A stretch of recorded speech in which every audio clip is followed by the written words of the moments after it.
നിങ്ങളുടെ ഇതുപോലത്തെ തീർന്ന ടേപ്പ് ഉണ്ടോ എങ്കിൽ നമുക്കുണ്ടാക്കുക ഒരു ഓർഗനൈസർ. ഞാനിവിടെ എടുത്തേക്കുന്ന ബ്രൗൺ പേപ്പർ ജൂട്ടാണ്. ജൂട്ടിൻ്റെ ഷീറ്റായിരുന്നു എൻ്റെ കയ്യിൽ, അത് ഉണ്ടായിരുന്നുകൊണ്ട് ഞാനതെടുത്തതാണ്. നിങ്ങളുടെ കയ്യിൽ അതില്ലാന്നുണ്ടെങ്കിൽ നല്ല കളർ പേപ്പേഴ്സോ അല്ലെങ്കിൽ എന്തെങ്കിലും ഫോട്ടോ പ്രിൻറ്റ്സൊക്കെ യൂസ് ചെയ്യാം.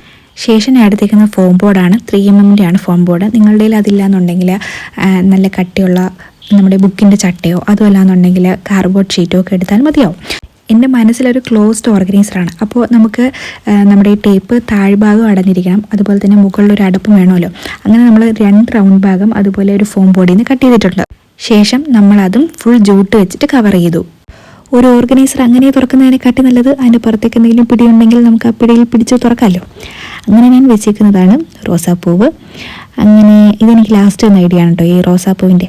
അങ്ങനെ അതിലുണ്ടായിരുന്ന കുറച്ച് കളക്ഷൻസ് ഉണ്ടായിരുന്നു കമ്മലിൻ്റെ, അതൊക്കെ ഞാൻ വെച്ച് നമ്മുടെ ഓർഗനൈസർ ഉദ്ഘാടനം ചെയ്തിരിക്കുകയാണ് ഗൈസ്. അപ്പോൾ നിങ്ങൾക്ക് ഇഷ്ടമുണ്ടെങ്കിൽ നിങ്ങളും ട്രൈ ചെയ്ത് നോക്കാം. ബൈ.